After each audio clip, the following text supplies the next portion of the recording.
On today's Locked On Thunder podcast, how good will the Thunder be this season? What are the best matchups to watch? And what game can you miss on the Thunder schedule?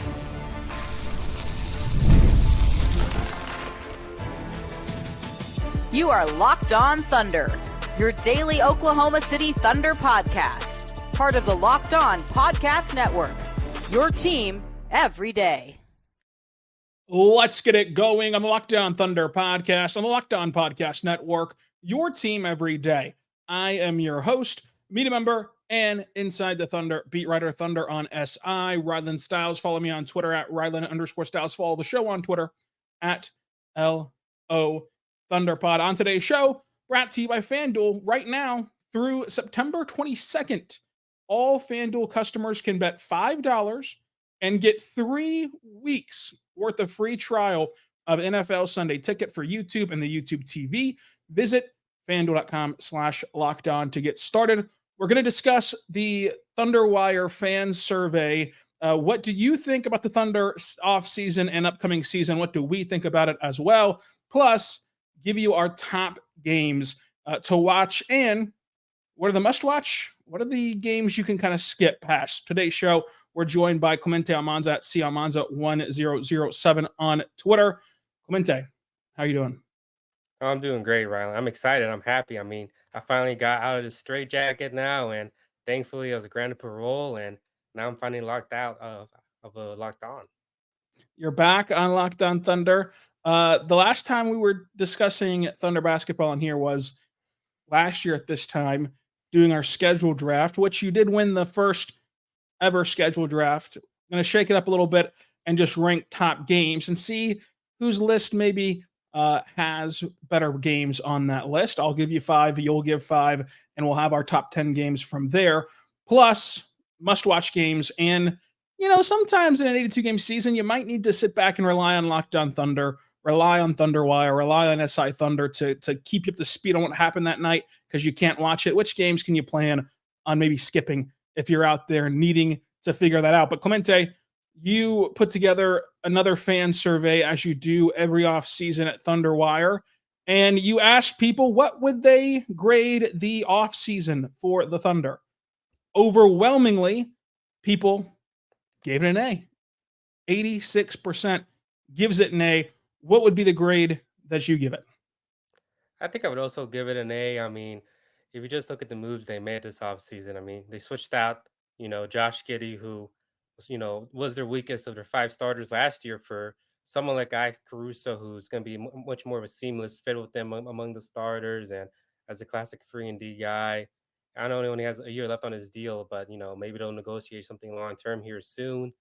And then obviously they also landed their big fish, their biggest free agency acquisition and really franchise history with Isaiah Hardenstein from the Knicks. They're able to pry him away from New York, and they're able to sign him to a 3-year deal with a team option on the 3rd year, and that kind of aligns perfectly with OKC's kind of long-term payroll situation, because they'll be able to kind of decline the 3rd year whenever you're gonna have your Chet and Jalen Williams and maybe even Shea deal all kicking in, and you're able to kind of move on from Isaiah from there. But I mean, those two alone just gives OKC an A for sure. And then obviously you have the draft, and they obviously drafted on potential, and we'll see how that kind of shakes out with Nikola Topic and Dylan Jones and AJ Mitchell. But off of Hardenstein Caruso alone, I mean, you got to give him an A for sure.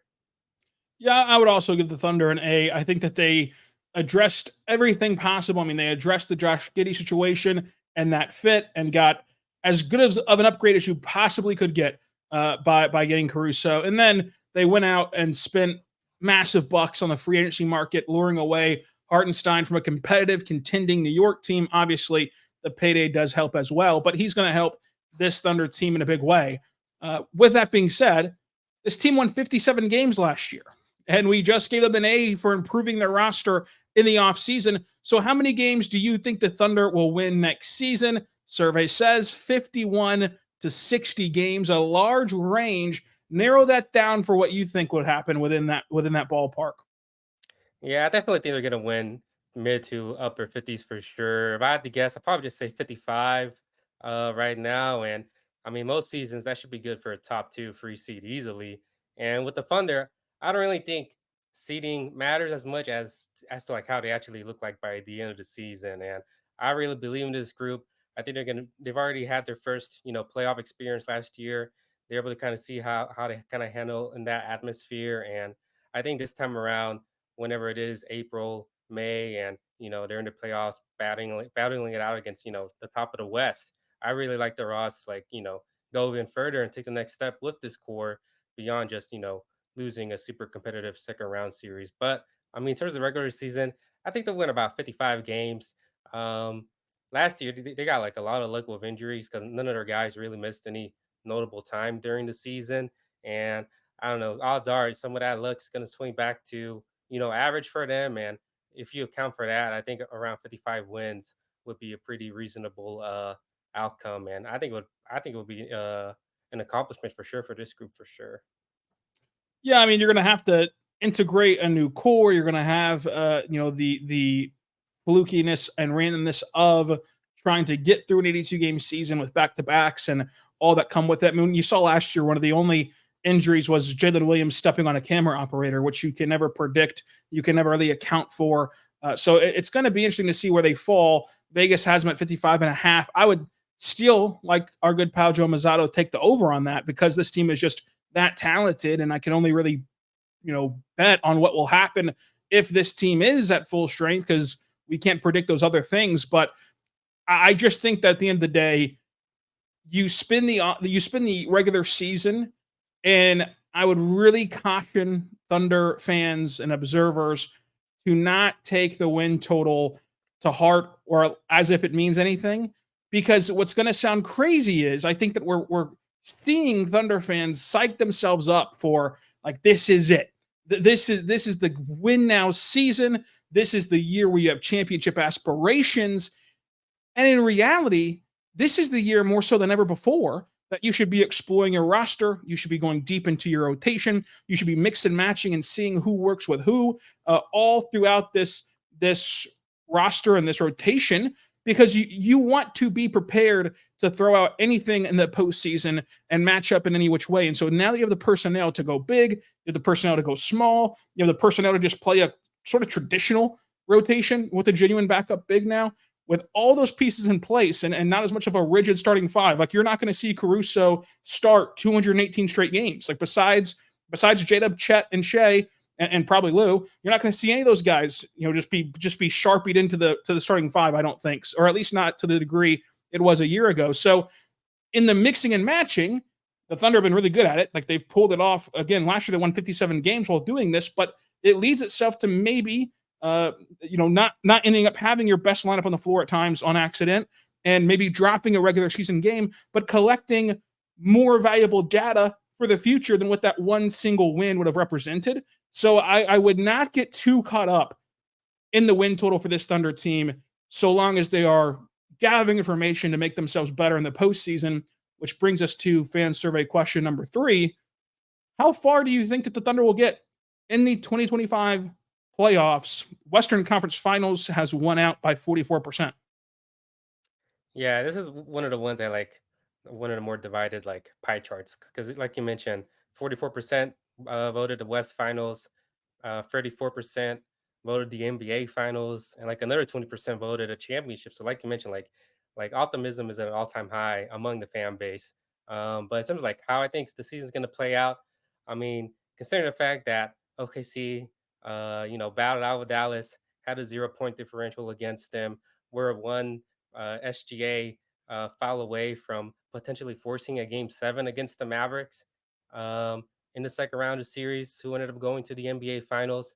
I think you could be. I think a West Finals appearances within the cards for sure, which will be their first since the Kevin Durant, Russell Westbrook team in 2016. But I mean, like we talked about, like the Thunder have one of the best cores in the league, had the MVP runner up last year, have Chet and J-Dub taking more an additional leap this year in terms of like where they're at as a player to where they could potentially be first time All Stars. And obviously you have Mark Daignault, who's fresh off a Coach of the Year season, and then you got a ton of like younger guys who are naturally going to progress. And then obviously you got Caruso and Hardenstein who are going to really bolster their depth and gave OKC a chance to like really be flexible with the lineup sticking on out there. So I think a West Finals appearance is definitely in the cards. And if I had to predict, I think that's where they'll ultimately end up going. I don't think they'll make the NBA Finals yet, because really, like we see it all the time with these type of teams where it's a lot of trial and error, where they make an extra round in the playoffs, but they ultimately end up losing until they finally get over the hump. I mean, you saw the Bucks with Giannis, the Nuggets with Jokic, and I think the next natural step for this group is the West Finals, and then from there on out, like you're one of four teams left. Like anything can happen from there, but I think the West Finals is definitely where they'll end up going for sure. Coming up, who will be the starting five for Oklahoma City? Can Shai win MVP? Plus, the top games to watch this Thunder season. But first, I want to say right now about our good friends over at FanDuel. Check them out today because FanDuel is incredible. And they're going to help you out by giving all customers the opportunity to, if you place a $5 bet from now through September 22nd, you will get a 3-week free trial of NFL Sunday Ticket from YouTube and YouTube TV. That's for all FanDuel customers who can bet on a $5 bet and get a 3-week free trial of NFL Sunday Ticket. FanDuel, America's #1 sports book. Go there right now and see as they can hook you up, of course, with that Sunday Ticket, which is on YouTube TV, and it is fantastic because you can watch all these out-of-market games and never miss a Sunday. FanDuel.com/lockedon. Go download this America's #1 sports book, and football's back at FanDuel. I love FanDuel. It's the best place to go bet. If maybe you only want to bet on the NBA, it's the only sport you feel comfortable with your knowledge, that's okay. You can still bet on basketball right now, including who you think will win MVP, including if you think the Thunder will win the West, which they are favored to do so at FanDuel.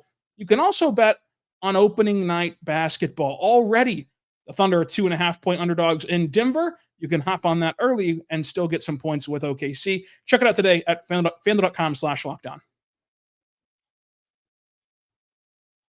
We're back on Locked On Thunder on the Locked On Podcast Network. Your teams every day. Thank you so much for making us your first listen every single morning, every single day. We're here for you talking Thunder basketball. Clemente Almanza of Thunderwire here. We're going to go through the Thunderwire fan survey, and the next question is, who will be the fifth starter? Your options you gave were Alex Caruso, Isaiah Hartenstein, Cason Wallace, and Isaiah Joe. What would be your answer to the Thunder's fifth starter on opening night in Denver? I think it'll likely be Caruso because he's the easier of the two big acquisitions to really slide into the starting lineup. I mean, Caruso for Giddey, like you can literally go match for match for those two guys in terms of not just like the starting lineup, but also minutes wise. Caruso doesn't really play a ton of minutes. I think he's only averaged like around 25 is what his career high was. And that's like where Ron Giddey was last year. So you can really have a perfect like 1-for-1 swap between, those two guys next year where, Caruso's playing with them. And I also think like he fits, playing with Shai and Jalen Williams a lot more. I'm in the starting lineups with Chad out there where, Caruso can be a low maintenance guy. He'll be a great kick out option. We know KC loves to run the 5 out, which is what they relied on a lot last year with their offense. And he's going to be a great catch and shoot option for them. And obviously, Caruso's had back-to-back seasons as an all defensive player. And I ultimately think that if you're going to have that type of guy on your roster, then you almost got to start him because you wanted to start off against, the opposing team's best players, best scorers. And I just feel like, this might be an oversimplification, but I would feel like it would be kind of a waste to have him come off the bench where he'll be matched up with like the opposition's, six man or bench players. So I definitely think Caruso is going to be the traditional starter, and he's just going to, replace where Giddey was last year. And those are going to be your 5 guys. Yeah, Caruso swapping in for Giddey and kind of just following that exact mold of a player who starts the game, comes out at the same time as Chet and J-Dub, and truly just replaces what Giddey was in that rotation minute-wise and staggerization-wise. I think is the way to go. I think that we've talked about that for myself on this show plenty of times. So we don't need to kind of beat that in. But the Hartenstein thing is interesting. There's a lot of people who think that he will start 40% of this poll, thought he would start 46%. Gave it to Caruso with some scattering votes for Cason and Joe in there as well. I think that whenever you look at Hartenstein, yes, there are matchups where you might want to start him. Yes, I think that Chet will look awesome next to him and every minute that they play together because he looked awesome next to Jay Will whenever they played him next to Jay Will. And so putting Chet in that Jaren Jackson Jr. 4 role will be really enticing. Ultimately, if I had to pick right now, I would pick Caruso, but there are ways to make it work with Hartenstein and Chet next to each other in the starting five, as we discussed with Daniel Bell on yesterday's show. But talking now about your next survey question, will the Thunder win a championship in the next 5 years? Very hard to predict, but let's reshape this because it's a Thunder fan survey. 96% said yes. Do you believe that the Thunder have what it takes to win a championship? Because obviously injuries can happen, just things we're not expecting can happen. But as they're currently constructed, along with the flexibility that they have moving forward, will the Thunder win a championship? Like you mentioned, like considering like the roster that they have right now, on top of the fact that they have as many assets as they can to improve it over the next really 3, 4, 5 years, like I think it's reasonable to expect a title from this team because, like you mentioned, like the hardest thing for a title team is to have the MVP guy, the franchise guy, and they got that with Shea. He's had back-to-back years of 30 plus point per game seasons where he's shooting super efficient from the field. He's just turned 26 years old, under contract for 3 more seasons, possibly more if he signs a super max next year or next offseason. Like I just don't know why they have him to kind of pry open this championship window that they're currently in. And as long as he's healthy and as long as he's on the roster, like the Thunder are always going to be in the title conversation. And to go along with that, I mean, you got Chet and J-Dub, who in their own rights could be multi-time All-Star guys. I mean, obviously Chet finished second in Rookie of the Year last year. He's already kind of seen as like one of the better defensive players in the league. And he's also kind of the face of this next evolution of centers in the league, along with Wemby as these 7 footers who can handle the ball and shoot from outside.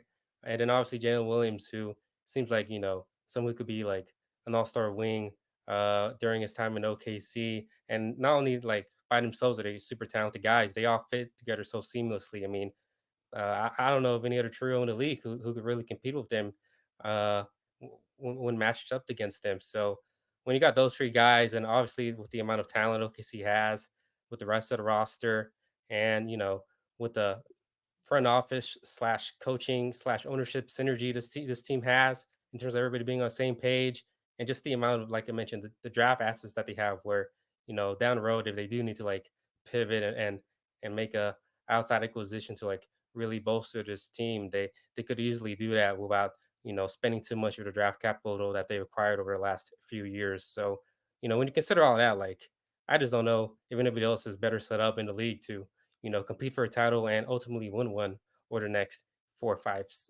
6, 7 years.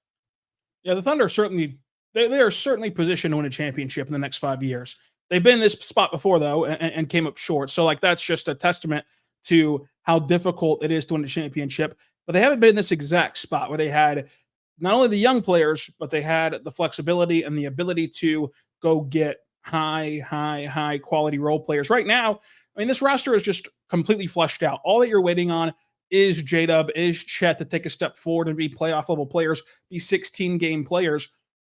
The next question is who's the true second option? Is there a second option on this team, or is it just a 1A, 1B for the 2 spot with Shea? Yeah, it's tough, and like this was like easily the one question that had like the most that was split up the most. I mean, I think Chet had 51% and Jalen had 49%. So it was literally down the middle, as close to down the middle as you can possibly get. So, but like in terms of like who I think the better player is, it's tough. I really think this is a situation where Shea's the clear number one, and then Chet and J Dub are kind of 2A and 2B, and we kind of saw it last season where we had nights where one or the other went off along with Shea, or both of them went off, or Shea also went off with them as well. And I just think that's going to be the situation for OKC, where I mean, both of these guys are great franchise cornerstone players. They, what they bring to the table is unique in their own right. I just really think it kind of depends on like the eye of the beholder, because with Chet, what Chet does is super special, and like not can be not as replicable as what Jada can do in terms of like being, like I mentioned, a super elite rim protector, the 7 footer who can handle the ball a bit, shoot the ball as well, and we'll see how he kind of develops on the offensive side of the floor. But like he definitely has like unicorn potential. And with Jalen Williams, he's much more of like a traditional like super efficient to the basket, uh, scoring wing who can shoot off the dribble, can shoot off the catch, has the wingspan to like be a quality defender. And there's a much more easier path for Jalen to like be a multi-time All-Star for sure, or a more traditional path for sure. But I mean, like I said, like I think this is more of like a 2A and 2B situation where, either guy can really be, the second guy or even on some nights the guy, depending on like who has the hot hand. Whenever you look at Shea, your question was in the next 5 years. Looking at this specific season, Shea MVP odds. He's third right now behind Doncic, Jokic, and ahead of Embiid. He's got plus 550 to win the award. I look at this and think he's a really great bet. I've written about this for SI Thunder. I've talked about it here on this show, but I think that the voters would really struggle to give it to Jokic again, just because of how much that they, constantly are, ultra aware of legacies and ultra aware of like, well, this player never got this treatment, so we can't vote him again. So I think that he's fighting that battle a little bit. I think Luka is going to have MVP numbers and should be the MVP if he plays the required games, if he plays enough to make the Mavericks a top seed in the West. I don't know that he'll actually do that in the sense of, the Mavericks went to the NBA Finals with Luka hurt the whole playoffs. So would you rather just remain a 5 seed or 6 seed, whatever it works out as, and ensure Luka's health, or do what you did last year, which you still got there, but Luka was hobbled for the postseason?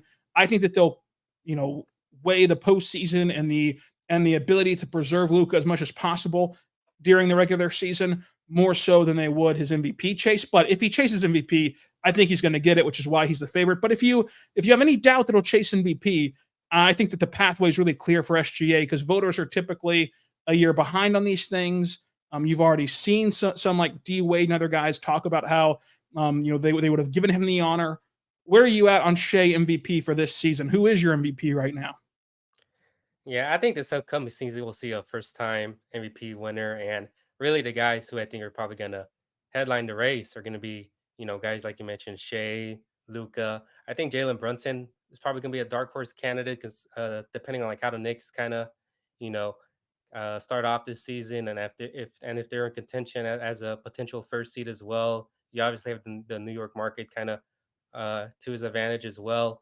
So I really think MVP is going to come down to those three guys. And if I had to predict, I think Shea's probably like the slight favorite right now because, like you mentioned, he's had back-to-back years of top 5 MVP finishes. He's gradually climbed up the rankings. Last year or the year before he was finished 5th. This past season he finished 2nd. The only way to improve from there is to obviously win the award.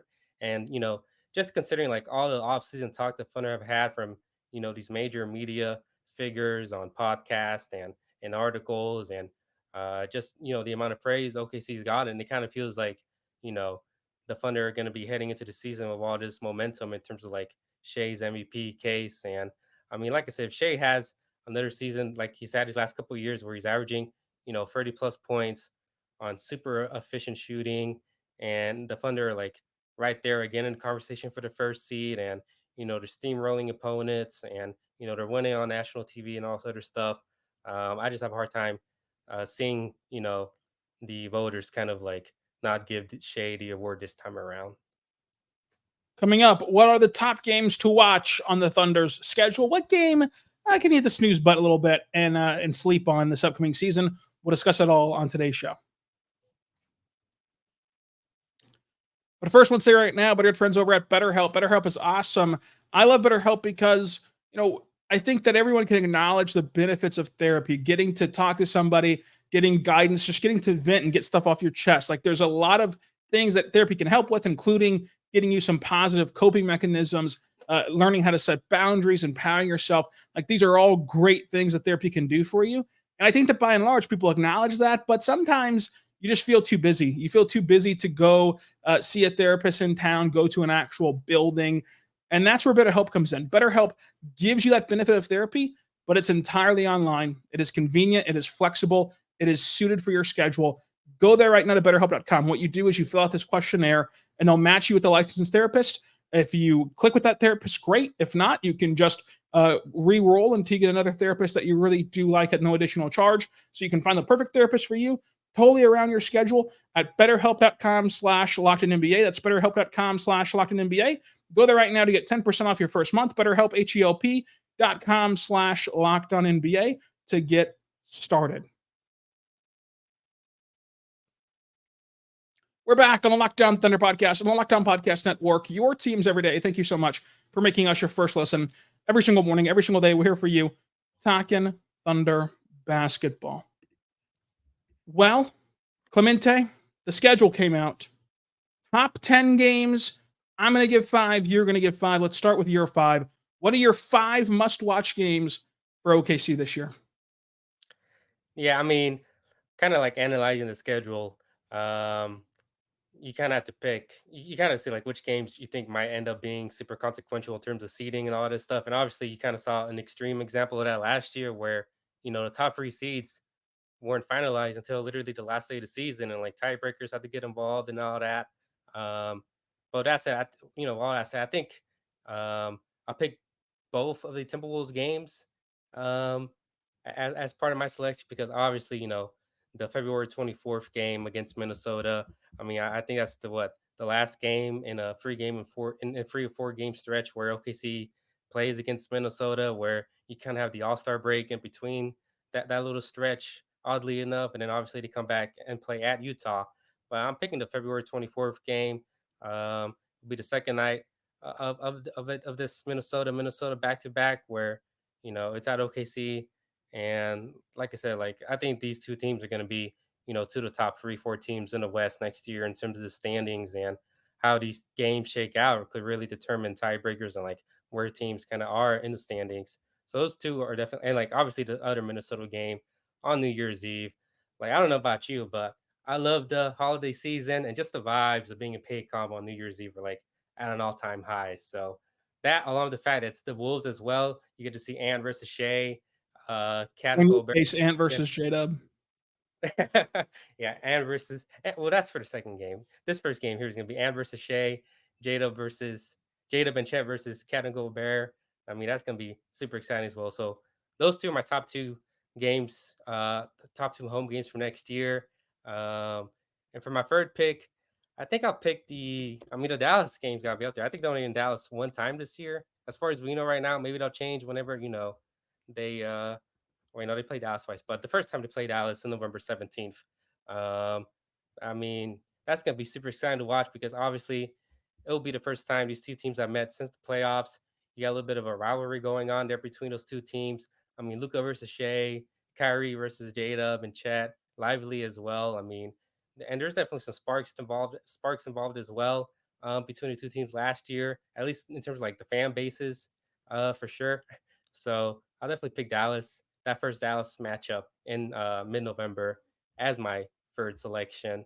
And then I guess I got to go with like I mentioned, like I think a lot of these games against Northwest Division teams are gonna really decide the seeding. And if I'm gonna stick to that like philosophy, then I think I got to pick this, Denver back to back in March from March 9th to March 10th, where it's a little bit weird because the first games is on a Sunday at a 12 p.m. tip because it's being broadcast on ABC, and then the next game is gonna be Monday night with a standard 7 p.m. tip on NBA TV. So you got like a little bit of a day off between those two games because of that scheduling quirk.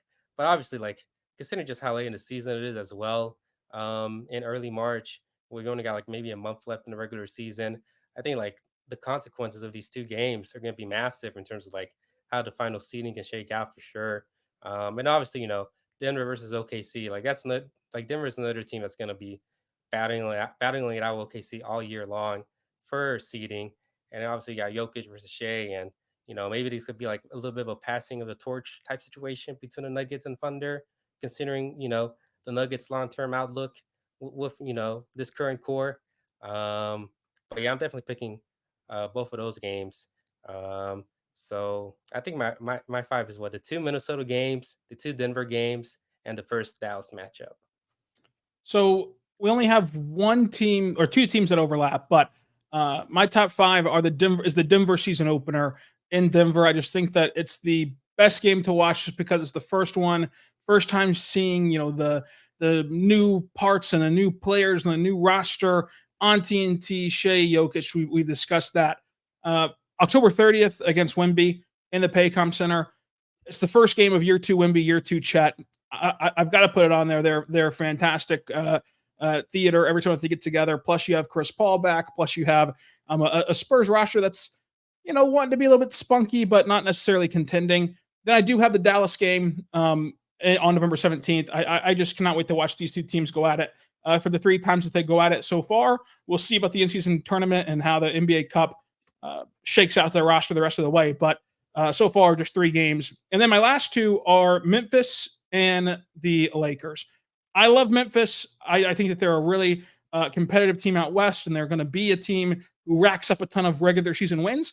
I also think that they're uniquely positioned to defend OKC, like what the Thunder struggled with, and this can go for both games. What the Thunder struggled with was the Lakers. Whenever you had all that size, you were able to make life difficult on their mid-range shooters and spray out to their drive and kick stuff, plus funnel it in to a good rim protector. I think that, of course, AD is an elite rim protector. I think Edey will be a good rim protector and drop coverage. So that the both teams' ability to play that style of basketball. How do the Thunder counter that now that you've made the Caruso edition where you cannot leave him alone as you could Josh Giddey? You've made the Hartenstein edition where you have more size now. Like, what does this look like whenever you see these two teams face off? So that's my top 5 games that I'm looking forward to this season. My underrated game, December 3rd against the Utah Jazz.